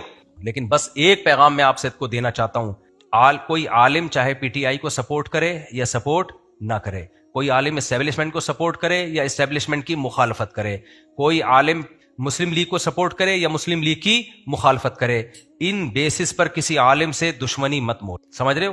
کسی عقیدت کی بیس یا نفرت کی بیس یہ مت بناؤ. عقیدت کی بیس ہے دین کا علم, چاہے وہ آپ کی جماعت کو فیور کرے چاہے جماعت کو فیور نہ کرے. ہر عالم کا اپنا ایک نظریہ ہوتا ہے, وہ اس نظریے پہ چل رہے ہوتے ہیں. یہ نہیں ہونا چاہیے. ایم کیو ایم کے دور میں ایک بڑے عالم تھے جو ایم کیو ایم کو سپورٹ کرتے تھے, بہت سے علماء کو ان پہ اعتراض تھا, یار آپ ایم کیو ایم کو سپورٹ کر رہے ہو. پھر علماء نے ان کو بٹھایا تو انہوں نے بتایا کہ میں کیوں سپورٹ کر رہا ہوں. چند چیزیں ایسے ویلڈ پوائنٹ انہوں نے بتایا کہ علماء خاموش ہو گئے. تو ان علماء سپورٹ تو پھر بھی نہیں کیا ایم کیو ایم کو, لیکن ان کو کہا کہ بھائی ہم آپ کی مخالفت نہیں کریں گے. تو بہت سارے علماء کے ذہن میں بہت ساری چیزیں چل رہی ہوتی ہیں جس کی بیس پہ کوئی پی ٹی آئی کو سپورٹ کر رہا ہوتا ہے, کوئی جے یو آئی کو سپورٹ کر رہا ہوتا ہے, کوئی مسلم لیگ کو, کوئی پیپلز پارٹی کو سپورٹ کر رہا ہوتا ہے. تو ہمیں آپ اس میں اعتدال میں رہو. اس بیس پر علماء سے دشمنی مت مولو کہ وہ فلانے میں کیوں ہے, وہ فلانے میں کیوں ہے, فلانے میں. سب علماء اور انبیاء کے وارث ہیں. جو بھی خیر کی بات کر رہا ہے ممبر پہ, بس اس کی بات کو لو. آپ اس اختلاف میں زیادہ آگے مت جاؤ, ورنہ زبانیں خراب ہوں گی, دل خراب ہوں گے, اور عقیدت پھر سب سے ختم ہو جائے گی. جب ایک سے عقیدت نکلتی ہے تو آہستہ آہستہ کر کے سب سے عقیدت نکلتی ہے. اسی طرح اپنے رشتہ داروں کے بھی خلاف مت ہو. آپ کے رشتہ داروں میں تو دیکھتا ہوں رشتہ دار جمع ہو نا کہیں دعوت پہ, کوئی اسٹیبلشمنٹ کو سپورٹ کر رہا ہے, کوئی عمران خان کو سپورٹ کر رہا ہے, ایسے یا منہ سے غصے میں جھاگ نکلنا شروع ہو جاتے ہیں. پاگل ہو گیا ہو یار, برین ہیمریج سے مر جاؤ گے بھائی تم. تمہارے رشتہ دار ہیں یار, تمہارے بھائی بہنیں ہیں, چچا ماموں ہیں, ملو آپس میں. چاہے کوئی پی ٹی آئی میں, کوئی جے یو آئی میں, کوئی مسلم لیگ میں, کوئی بات نہیں, ایک حد تک آگے جاؤ. تو میں کہہ رہا ہوں یہ لیڈروں کے چکر میں بہت زیادہ آگے جانے کی کوشش مت کرو. اب میں جلدی سے وہ ٹاپک کو ختم کرتا ہوں. تو میں کہہ رہا تھا, دیکھو نبی کریم صلی اللہ علیہ وسلم کی طبیعت میں سادگی, نبی صلی اللہ علیہ وسلم کی طبیعت میں بے تکلفی. جو بات پوچھی جا رہی ہے آپ اس کا جواب دے رہے ہیں, سمجھ رہے ہیں.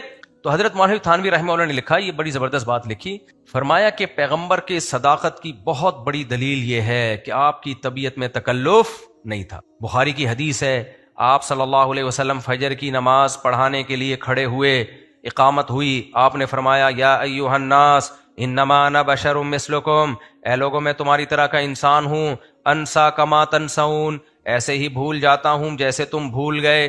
پھر فرمایا مجھ پہ غسل فرض ہے اور میں غسل کرنا بھول گیا. اب جو کم ظرف ہوگا وہ اس کو دلیل سمجھے گا پیغمبر کے نبی نہ ہونے کی, معاذ اللہ. کہے گا دیکھو نبی ہو کے غسل کرنا بھول گئے, یہ کیسے نبی ہیں.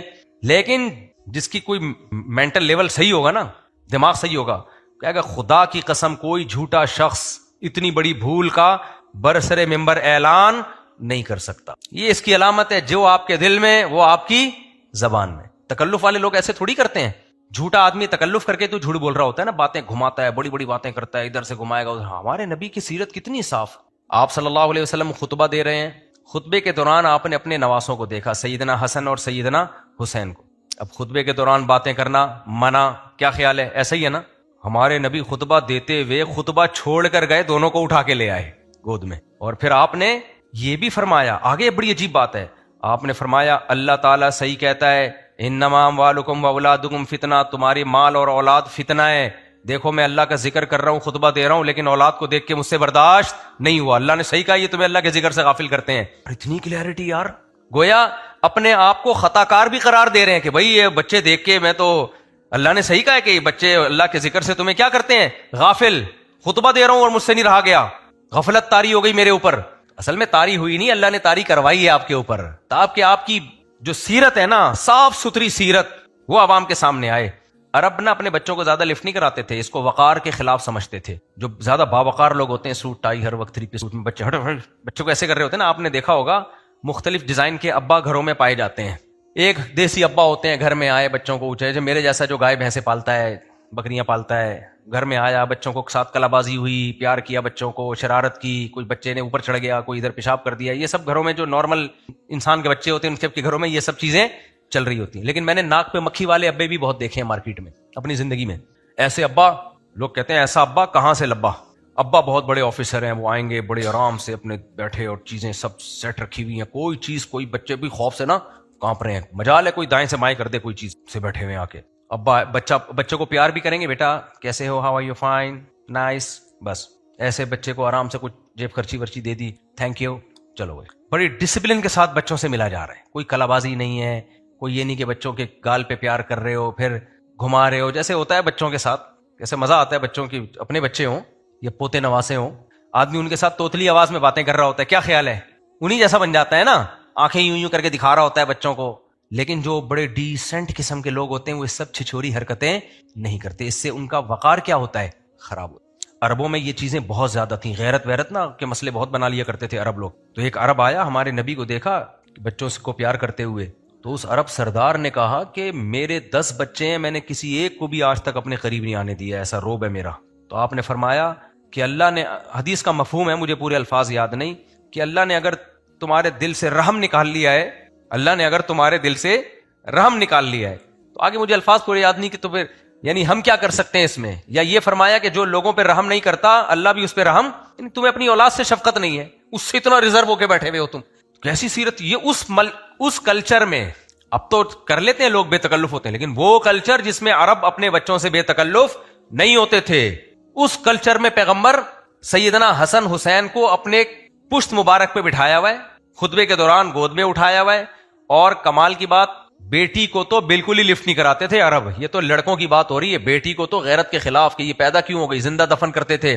اور ہمارے نبی نے, صحیح بخاری مسلم کی حدیث ہے کہ اپنی بیٹی کی بیٹی 2 سال 2.5 سال ان کی عمر تھی, ان کو کندھے پہ بٹھا کے 4 رکعتیں نماز کی پڑھائی ہیں آپ نے. بیٹی سے اتنا بے تکلف کوئی لیڈر کرتا ہے ایسے؟ نماز میں آپ آئے اور یعنی جب رکوع میں جاتے تو ان کو اٹھا کے نیچے کر دیتے, پھر جب سردے سے جا کے اٹھتے دوبارہ اٹھا کے کندھے پہ بٹھا لیتے. پوتی کو اپنی یعنی نواسی کو اتنی زیادہ عزت دی آپ صلی اللہ علیہ وسلم نے. تو یہ بے تکلف سیرت ہے بھائی. آپ بھول گئے ایک دفعہ ظہر کی نماز, نبی صلی اللہ علیہ وسلم ظہر کی نماز پڑھا رہے تھے, 4 ظہر یا عصر کی نماز تھی, 4 کے بجائے 3 رکعتوں پر آپ نے سلام پھیر دیا. یہ حدیث سناتے ہوئے اور پڑھتے ہوئے بڑا مزہ آتا. 3 رکعتوں کے بعد آپ صلی اللہ علیہ وسلم نے سلام پھیر دیا بھولے سے. پیچھے حضرت ابو بکر و عمر بیٹھے ہوئے ہیں. حدیث کے الفاظ ہیں فہابا ان یتکلما, وہ دونوں گھبرائے کہ نبی سے اس بارے میں بات کریں, کیونکہ نبی کا روب تھا نا. وہ انہوں نے کہا بھائی بس 3 پڑھ لی ہیں. تو کچھ لوگ پیچھے سے نکل گئے, مبارکباد دے رہے ہیں کہ بھائی اللہ نے 4 رکعتوں کو منسوخ کر کے کتنا کر دیا, 3. مبارک ہو بھائی, آج سے کتنی رکعتیں ہوا کریں گی, 3 ہوں گی. وہ تو نکل گیا بھائی, چلو بھائی مبارک, کیونکہ نبی کا عمل تو دلیل ہے. اور ابو بکر و عمر پریشان ایک دوسرے کو دیکھ رہے ہیں, ہمت نہیں ہو رہی, کیونکہ روب تھا کہ بھائی ایسا نہ ہو ہم نبی سے پوچھیں تو آپ غضبناک ہو جائیں کہ بھائی جب میں نے ایک کام کیا ہے تو اس کا مطلب آج سے یہی ہوگا. اس کا امکان تھا نا. دیہاتی لوگ ایسے موقع پہ بول دیا کرتے تھے, وہ بے تکلف ہوتے ہیں. تو ذوالیدین ایک صحابی تھے جن کا نام تھا ہاتھوں والے, یعنی لمبے ہاتھ تھے ان کے. تو انہوں نے صف میں بیٹھے بیٹھے زور سے آواز بلند کی, اقصرت الصلاۃ ام نسیت یا رسول اللہ, کہ نماز میں اللہ نے کمی کر دی ہے یا رسول اللہ آپ بھول گئے ہیں, آپ کو بھول ہو گئی ہے. آپ نے بڑے کانفیڈنٹلی فرمایا کل ذالک لم یکن, نہ میں نماز میں بھولا ہوں نہ اللہ نے کمی کی ہے, یعنی میں نے پوری 4 پڑھائی ہیں, نہ اللہ نے نماز میں کمی کی ہے نہ میں بھولا ہوں. بھائی 4 رکعتیں ہوئی ہیں. اب صحابہ تو اور خاموش, لیکن وہ صحابی نے کہا نہیں قد کان بعض ذالک، کچھ تو یقیناً ہوا ہے، یا آپ بھولیں یا نماز میں کمی ہوئی ہے، دونوں میں سے ایک کام ہوا ہے لازم۔ اب دیکھو نہ ہمارے نبی کو غصہ آیا اس پہ، حالانکہ جب آپ نے یہ کہہ دیا کہ نہ میں بھولا ہوں اور نہ نماز میں کمی ہوئی ہے، تو آگے سے اب تو جواب نہیں بنتا تھا نا، بھائی پیغمبر کہہ رہے ہیں نہ میں بھولا ہوں نہ میں نماز میں کمی ہوئی ہے، تو اب اگر صحابی دوبارہ کہیں نہیں کچھ تو ہوا ہے لازمی، دونوں میں سے ایک کام تو 100% ہوا ہے، یا اللہ نے 4 کی 3 کر دی ہیں، یا آپ 4 کے بجائے 3 پہ آپ نے سلام پھیر دیا، کچھ تو ہوا ہے۔ اب تو غصہ آنا چاہیے نا، کوئی پیر ہو جاہل پیر، وہ ایک کانفیڈنٹلی کوئی بات کہے نہیں ہوا، اگلا کہ ہوا ہے، آپ کیا کہ میں تیرے کو بیوقوف نظر آ رہا ہوں، جاہل پیر یہی کہے گا نا، تو سب کے سامنے میری بےزتی کرانے کے لیے بیٹھا ہوا ہے یہاں پہ، چراغ لگائے گا چماٹ دبا یہاں سے۔ لیکن ہمارے نبی صلی اللہ علیہ وسلم نے کوئی نہیں، بھائی انسانوں میں سے بھول ہو سکتی ہے، اور بعض دفعہ بھول کے انسان سمجھتا ہے کہ نہیں بھولا میں۔ تو جب ان صحابی نے اتنے کانفیڈنٹلی کہا نا کہ کچھ تو ہوا ہے یقیناً، یا تو آپ بھولے ہیں یا اللہ نے 4 کی کتنی کر دی ہیں 3، پھر آپ نے صحابہ سے بولا آپ بتاؤ بھائی کیا ہوا ہے، وہی نا خبر متواتر، بھئی ایک آدمی کی خبر غلط بھی تو ہو سکتی ہے، پیچھے اور بھی تو نمازی تھے، آپ سب بتائیں۔ سب نے کہا آپ نے 3 رکعتیں پڑھی۔ سب نے کیا کہا؟ کوئی بات نہیں، انما انا بشرم مثلکم، میں بھی انسان ہوں بھائی، غلطی ہو سکتی ہے۔ پھر آپ نے سجدہ سہو بھی کیا، 1 رکعت بھی الگ سے پڑھائی آپ صلی اللہ علیہ وسلم نے۔ تو جو عقل مند لوگ ہیں وہ ان تمام باتوں کو نبی کے نبی ہونے کی دلیل سمجھتے ہیں، جھوٹے لوگ ایسے نہیں ہوتے، اور احمق اور کم ظرف لوگ سمجھتے ہیں کہ یہ کیسے نبی ہیں بھائی، یہ تو بھول بھی رہے ہیں، اور بھولنے کے بعد یاد دلانے پر یاد بھی نہیں آ رہا، غسل کرنا بھول رہے ہیں، یہ کیا بات ہے یار، آپ کا تو وقار کے خلاف ہے، اپنے بچوں کو کندھوں پہ بٹھایا ہوا ہے، خطبہ دے رہے ہیں، اپنے بچوں کو نماز میں سردے کی جگہ اپنی پشت پہ بٹھایا ہوا ہے، اور اپنی بیٹی کی بیٹی کو لا کے نماز پڑھا رہے ہیں، یہ تو وقار کے خلاف ہے، پیغمبر تو ایسے نہیں ہونا چاہیے ان کو۔ تو دیکھو دنیا میں جتنے بڑے بڑے لیڈر گزرے ہیں، یہ جو جنگی لیڈر ہوتے ہیں، کیسا ان کا ایک روب دبدبا ہوتا ہے، یہ اس طرح کے نہیں کر رہے ہوتے، یہ ان میں ایسا ظرف نہیں ہوتا ہے۔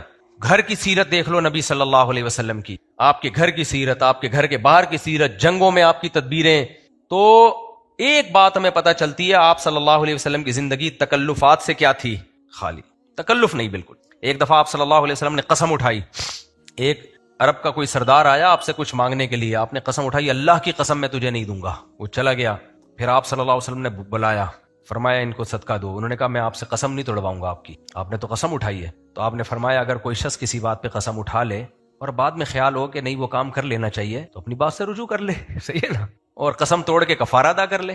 تو اس وقت یعنی بزبان حال آپ نے بتا دیا، اس وقت میرا خیال یہی تھا تمہیں بالکل نہیں دینا چاہیے، لیکن بعد میں مجھے خیال آیا کہ نہیں وہ خیال میرا ٹھیک نہیں تھا، ان کو دے دینا چاہیے، تو اس وقت میں نے قسم اٹھا لی تھی، اب میں قسم توڑ کے کیا کر دوں گا، کفارہ۔ بھائی انسان تو ایسے ہی ہوتے ہیں نا، انسان تو اسی طرح ہی ہوتے ہیں۔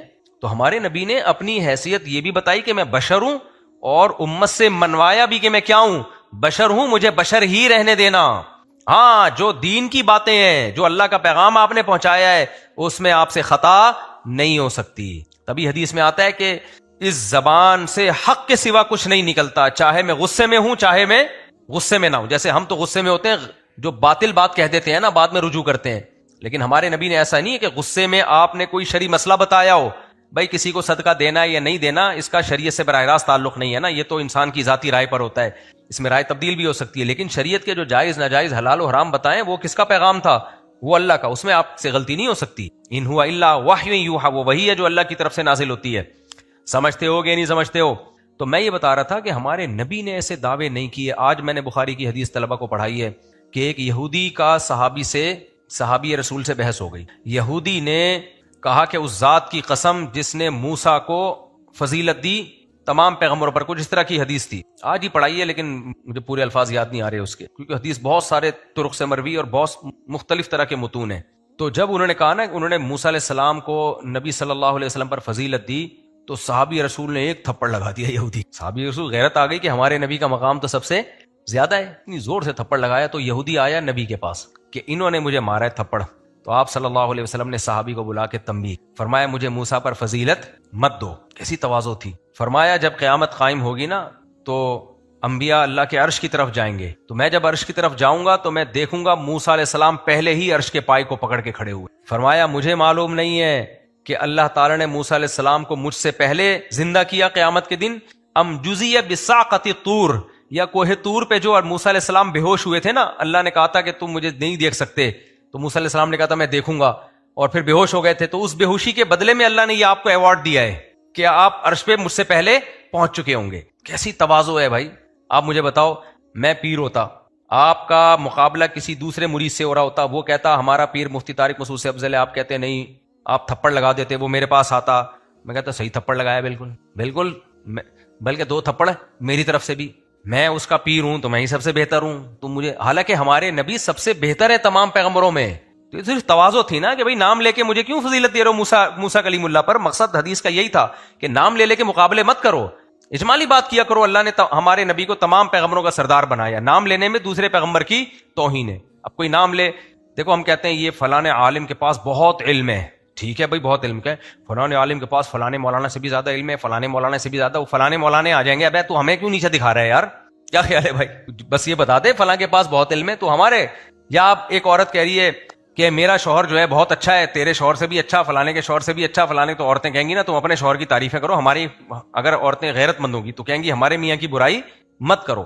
تو مقابلے کرنے سے منع کیا ہے نبی صلی اللہ علیہ وسلم نے. یہ نبی صلی اللہ علیہ وسلم کی تواضع. اسی طرح حدیث میں آتا ہے لا تفضلونی علی یونس ابن متى، یونس علیہ السلام پر مجھے فضیلت مت دو. کیوں ہوا کیا ہے؟ یونس علیہ السلام مچھلی کے پیٹ میں چلے گئے تھے نا، اللہ کی پرمیشن کے بغیر اپنی قوم کو چھوڑ کے چلے گئے، تو اللہ نے تنبیہ کے طور پہ مچھلی کے پیٹ میں ڈال دیا. تو قرآن نے اس واقعے کو بیان کیا ہے اذ ابق الی الفلک المشحون، جب وہ بھاگے، فرار ہوئے، یہ الفاظ استعمال کیے. تو اس سے یونس علیہ السلام کی کسی کے دل میں توہین آ سکتی ہے کہ یار وہ تو پیغمبر ہو کے بھی اللہ کی اجازت کے بغیر چلے گئے. تو ہمارے نبی نے اس کا علاج کیا کہ نا نا نا، یونس علیہ السلام کی توہین نہیں آنی چاہیے، اللہ اور یونس کا معاملہ الگ ہے. فرمایا ایسا نہ ہو، کیونکہ ہمارے نبی نے کوئی کام اللہ کی پرمیشن کے بغیر نہیں کیا. تو کوئی کہہ سکتا تھا بھائی یونس علیہ السلام تو دعوت کے کام میں لگے رہے اور اللہ کی پرمیشن کے بغیر قوم کو چھوڑ کے چلے گئے، اور ہمارے نبی تو احد میں اپنی قوم کے مشکل وقت میں بھی کھڑے رہے. تو یہ ہو سکتا تھا نا، لوگ اس طرح سے کمپیئر کریں، اس سے یونس علیہ السلام کی فضیلت کم ہوگی. تو اس لیے آپ نے فرمایا یونس ابن متى پر مجھ کو فضیلت مت دو. ان کے والد کا نام متا تھا. تو یہ بھی تواضع ہے نبی صلی اللہ علیہ وسلم کی. تو حضرت حکیم الامہ نے لکھا ہے، بالکل صحیح لکھا ہے کہ سچا آدمی وہی ہوتا ہے جو بے تکلف ہو، اور جو جھوٹے ہوتے ہیں وہ باتوں کو گھماتے ہیں. تو وہ کہتے ہیں میں ہی کرتے رہتے ہیں ہر وقت بیٹھ کے. وہ میں کسی عرب کنٹری کے ڈاکٹر کا بتا رہا تھا، تو انہوں نے کہا دبئی میں بھی ماشاءاللہ ان پہ پابندی لگ گئی، الحمدللہ یو کے میں بھی، کیونکہ اتنی بڑی شخصیت ہیں کہ سب ڈاکٹروں کی دکانیں کیا ہو رہی تھیں، بند ہو رہی. مجھے اندازہ ہو گیا کوئی بہت بڑی فلم آئی ہے مارکیٹ میں. خیر جب میں گیا پھر انہوں نے علاج بتایا، فلاں بیماری کا یہ علاج ہے، فلاں بیماری کا، جو ہم نے کبھی سنے بھی نہیں. تو میں تو نہیں بیٹھا گیا، اٹھ کے جانے لگا. لوگوں نے مجھے بٹھایا، میں نے کہا یار پھینک رہا ہے اس کو، تم لوگ اس سے کہتے ہیں نہیں اس کے ہاتھ میں اللہ نے بڑی شفا رکھی ہے. میں نے کہا تمہارے لیے رکھی ہوگی بھائی، یہ کون سی ایک چیز آئی ہے. تو جیسے ڈاکٹروں میں کوئی ایک ڈاکٹر آئے اور سب ڈاکٹروں کو کہے کہ یہ سارے میرے خلاف اس لیے ہو گئے ہیں کہ ان کی دکانیں بند ہو رہی ہیں، تو تواتر ان زیادہ ڈاکٹروں کے ساتھ ہے. تواتر ایک صحیح نہیں ہو سکتا میرے بھائی. ایک کو صحیح قرار دے کر سارے ڈاکٹروں کو آپ بولو گے یہ پاگل ہو گئے ہیں، ایسا نہیں ہو سکتا. حکیم آتے ہیں یوٹیوب پہ دیکھ لو، میں وہ چیز لے کر آیا ہوں بھائی، کوئی حکیم نہیں بتائے گا تمہیں. کیوں نہیں بتائے گا؟ وہ مریخ سے آئے ہوئے لوگ ہیں، وہ اس زمین میں پیدا نہیں ہوئے. تو کیا لے کر آیا ہے جو کوئی نہیں بتائے گا؟ تیرے پر الگ سے کوئی 5ویں آسمانی کتاب نازل ہوئی ہے؟ اب میں اصل ٹاپک اسی طرح یاد رکھو، جب کوئی مذہبی اسکالر ہوتا ہے نا کہ میں آپ کو بتا رہا ہوں، یہ بات آپ کو کوئی بھی نہیں بتائے، سمجھ لو یہ بھی کیا ہے، منجن. پروفیسر غامدی صاحب کو جب آپ سنیں گے نا تو آپ کو لگے گا یہی ٹھیک ہے، باقی سارے علماء صلحاء دنیا میں غلط. تو تواتر غامدی صاحب کے ساتھ ہے یا باقی علماء کے ساتھ ہے وہ بتاؤ بھائی. یہ کیسے ہو سکتا ہے کہ پورا اسلام ایک آدمی پہ ڈیپینڈ کرنا شروع کر دے یار، کہ یہ نہ ہوتا تو اسلام ہی گیا تھا، یہ ہے تو اسلام ہے. وہ ہر آیت کی وہ تشریح، وہ ہر حدیث کی وہ تشریح. آپ بتاؤ یہ تو کوئی بھی تشریح نہیں کرتا. یا آپ کہاں سے لے کر آئے ہیں؟ کہہ رہے میں کسی کی تشریحات کو نہیں مانتا. وہ اس کو فخر سے کہتے ہیں، اور لوگ اسی چیز کو پازیٹیو لے کے جاتے ہیں کہ یار بندہ ہے، وہ کسی کی تشریح کو نہیں مانتا، کسی کی تفسیر کو نہیں مانتا. کوئی فقہا کیا کہتے ہیں، محدثین کیا کہتے ہیں، نہیں کہتے ہیں بھائی میں نے دین کو سمجھا، ان سب لوگوں کو سائڈ پہ لگا کے میں نے اپنی عقل سے خود سمجھا ہے، یہ ہے بندہ. حالانکہ یہ چیز نیگیٹو ہے، یہ پازیٹیو نہیں ہے. لیکن اس نیگیٹو کو آپ کیا کے لے کے جا رہے ہو، پازیٹیو لے کے. جیسے وہ ڈاکٹر صاحب کے گھر جمع ہو گئے تھے سارے لوگ، ساری باتیں نیگیٹو کر رہا ہے، مجھے دبئی سے بھی نکال دیا، اور لوگ کہہ رہے ہیں یار تھا یار کوئی کہ دبئی کے ڈاکٹروں کی بھی دکانیں بند کر دی تھی، اتنا پہنچا ہوا تھا. یہ یو کے سے بھی اس کو نکال دیا، لندن کے ڈاکٹروں کی دکانیں بند کر رہا ہے. تو سارے تو ادھر ہی جا رہے ہیں. میں اکیلا تھا اور میرے ساتھ ایک ڈاکٹر کے بھائی تھے، وہ بھی کہہ رہے ہیں یار میری سمجھ میں نہیں آ رہا. میں اکیلا اور ایک ڈاکٹر کے بھائی. میں نے کہا یار یہ چیزیں تو نیگیٹو ہیں، کیوں نکالا تجھے دبئی سے؟ بھائی تجھے لندن سے بھی نکال دیا، تجھے فلاں جگہ سے نکال دیا، اب ہمیں بیوقوف بنانے کے لیے تو یہاں آیا ہوا ہے. تو آپ کو میں جو سمجھانا چاہ رہا ہوں، کچھ چیزیں نیگیٹو ہوتی ہیں، لوگ اس کو کیا لے کے جا رہے ہوتے ہیں، پازیٹو. کچھ پازیٹیو ہوتی ہیں, لوگ اس کو لے کے جا رہے ہوتے ہیں نیگیٹو. سمجھتے ہو کہ نہیں سمجھتے؟ لوگ مجھے بھی کہتے ہیں مفتی صاحب حنفی ہیں, یہ نیگیٹو ہے. بھائی یہ پازیٹیو ہے, اس لیے کہ چاروں فقہ صدیوں سے چلتے آ رہے ہیں, ہم نے کوئی پانچواں فرقہ نہیں نکالا, انہی میں جڑے ہوئے ہیں. یہ پازیٹیو ہے, اور جو ان سے ہٹے گا وہ پانچواں نیا نکالے گا, اور پھر اس کا شاگرد کوئی اور نیا لے کر آئے گا, اس کا شاگرد اور نیا لے کر آئے گا. یہ اسلام آج تھوڑی آ رہا ہے, صدیوں سے آ رہا ہے. جو صدیوں سے اسلام چلا آ رہا ہے وہ ٹھیک ہے, یا آج جو لوگ لے کر آ رہے ہیں وہ ٹھیک ہو سکتا ہے؟ نہیں آ رہی میرا خیال ہے بات سمجھ میں. ایک دفعہ ایک آدمی نے کہا یہ آدمی اتنا تیز دماغ ہے اس کا, یہ کیوں تقلید کرتا ہے؟ تو شکر ادا کرو میں مقلد ہوں, ورنہ میں ریسرچ کر کے غامدی صاحب کا ریکارڈ توڑ دینا تھا میں نے. تم لوگ غامدی صاحب کو بھول جاتے, ایسی ایسی چیزیں مارکیٹ میں لا رہا ہوتا میں. شکر ہے کہ میں اسی فقہ کو فالو کر رہا ہوں جو صدیوں سے چلا آ رہا ہے, جس نے اسلام جو حکومتیں کی ہیں پوری دنیا میں, اور میں باقی تین کو بھی ٹھیک سمجھتا ہوں. یہ تو بہت پازیٹیو چیز ہے, اس بیس پہ تو آپ کو سننا چاہیے, ہم سے مسائل سننے چاہیے. ایک آدمی نے کہا, ابھی میں نے مسائل سیشن ریکارڈ کروایا نا کہ قرآن و سنت کی روشنی میں مسائل بتائے جائیں گے, وہ آسک مفتی طارق مسعود پہ نمبر بھی دے دیا میں نے. تو ایک آدمی نے کہا بھائی یہ قرآن و سنت میں تھوڑی بتائے گا, تو فقہ حنفی بتائے گا. ٹھیک ہے, پھر آپ ان لوگوں سے سن لو جو چاروں فقہ میں سے کسی ایک کو فالو نہیں کرتے. پہلی بات تو فقہ حنفی کیا تورات اور انجیل سے مسائل بتاتا ہے؟ وہ بھی تو قرآن و سنت ہی سے نکالے گئے ہیں. تو ٹھیک ہے, پھر آپ اس کو سنو جو کہتا ہے میں چاروں میں سے کسی کو نہیں مانتا, میں ڈائریکٹ قرآن و سنت سے مسائل بتاتا ہوں. پھر سب سے پہلی فرصت میں آئیں گے غامدی صاحب, پھر آپ مسائل ان سے سیکھو. آپ کانوں کو ہاتھ پکڑ لو گے, آپ بولو گے بھائی یہ تو ہم نے تورات انجیل میں بھی ایسے مسائل نہیں پڑھے ہیں. اب ہمارا لبرل طبقہ تو ان کو بہت سنتا ہے, کیونکہ وہ تو دین میں بالکل زیرو ہے نا, اس لیے وہ سنتا ہے کہ یار زبردست باتیں. وہ زبردست نہیں ہے بھائی, وہ آپ کو لگ رہی ہیں. جب حدیث کی حجیت ہی کا انکار کر دیا تو پھر رہ کیا گیا؟ باقی اسکالروں کو آپ سنو گے وہ سب اپنے اجتہادات لا رہے ہوتے ہیں, اور یورپ امریکہ میں تو ایک ادھم مچی ہوئی ہے, ہر اسکالر کا فتویٰ دوسرے سے مختلف. جتنے مسائل سینٹر کھول کے دیکھو گے سب کی رائے دوسرے سے الگ, اور ہر آدمی لیبل لگا رہا ہوگا قرآن و سنت, قرآن و سنت. تو یہ دیکھنے میں پازیٹیو لگتا ہے, حقیقت میں کیا ہے؟ یہ نیگیٹو ہے.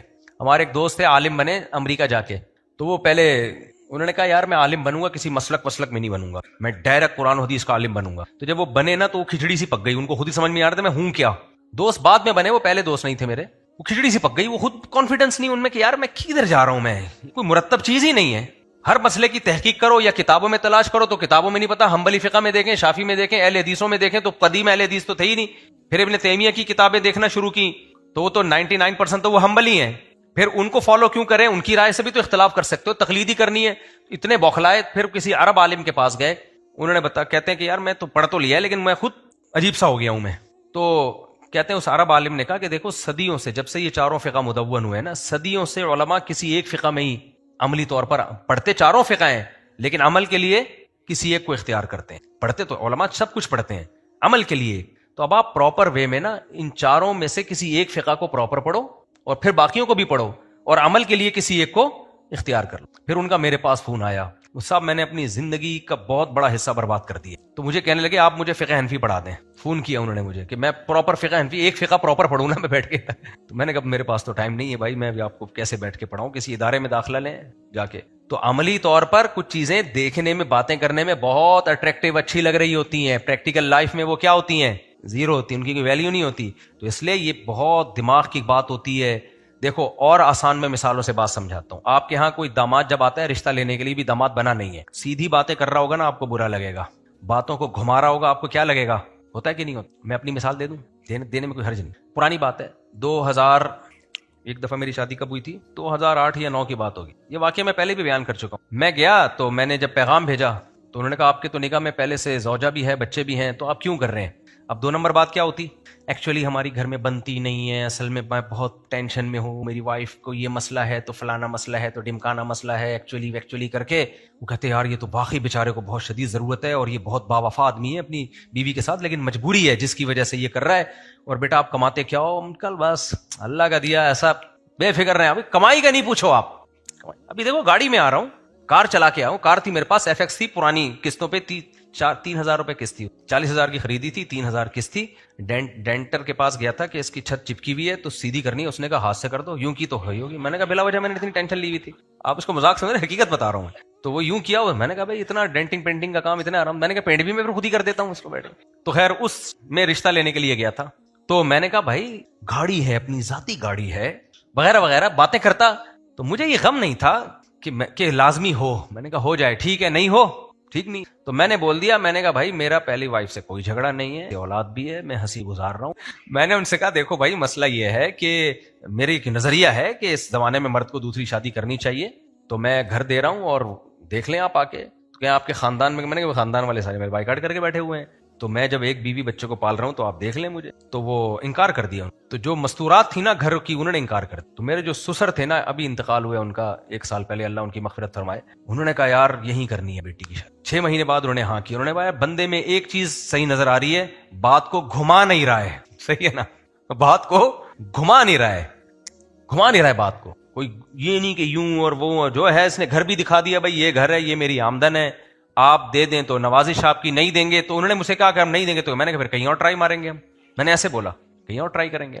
تو پھر ان کی بات مجھے یاد ہے, انہوں نے پھر اپنے گھر میں بولا کہ آج کل تم لوگوں کو نا, میں یہ نہیں کہہ رہا میں بہت ایک نمبر ہوں, اللہ جانتا ہے میں کیا ہوں, لیکن ان کی الفاظ میں نقل کر رہا ہوں. انہوں نے کہا یار آج کل مسئلہ یہ ہے کہ صحیح آدمی سمجھ میں ہی نہیں آتا کسی کو, جب تک باتوں کو گھمائے گا نہیں, الٹی باتیں نہیں کرے گا, اس وقت تک سمجھ میں نہیں آتا بندہ.